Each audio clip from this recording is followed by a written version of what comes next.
Stéphanie. Bonjour Valérie. Alors c'est la rentrée, on entend beaucoup parler en ce moment d'impôts locaux. Qu'est-ce que c'est exactement les impôts locaux?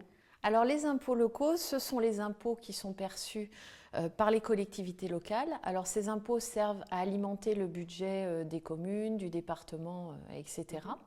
Alors on les oppose, ces impôts locaux, aux impôts nationaux, comme par exemple l'impôt sur le revenu.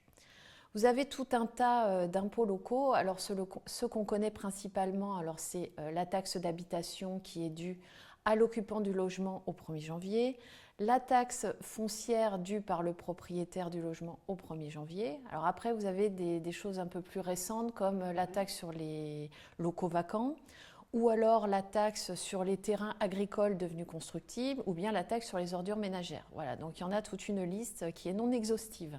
Bon, alors quand est-ce qu'on doit les payer?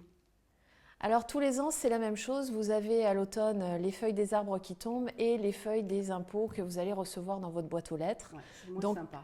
la chronologie est toujours la même. En septembre, vous allez recevoir donc la taxe foncière à payer. Ensuite, la taxe d'habitation. Alors ces taxes, aussi bien foncières que d'habitation, elles sont calculées par rapport à la valeur locative du bien.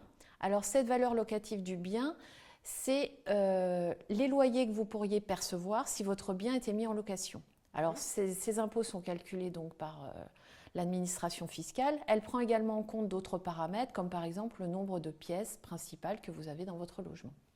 Alors est-ce que je peux faire l'impasse, ne pas les payer? Ne pas les payer, non, mais être exonéré, c'est possible. Alors vous pouvez être exonéré dans différents cas. Par exemple, pour la taxe d'habitation, il y a des conditions de revenus, donc on prend en compte le revenu fiscal de référence, donc là il y a un plafond à ne pas dépasser. Donc ça va être le cas par exemple si vous êtes une personne âgée bénéficiant de l'allocation de solidarité pour personnes âgées, ou alors si vous êtes veuf ou veuve, et donc il y aura ces conditions de ressources à prendre en compte.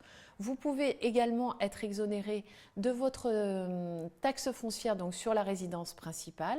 Donc là, pareil, conditions de ressources, et ça sera le cas si vous êtes en invalidité ou alors si vous êtes âgé de plus de 75 ans. Voilà. Ben merci Stéphanie pour toutes ces informations. Au revoir. Au revoir.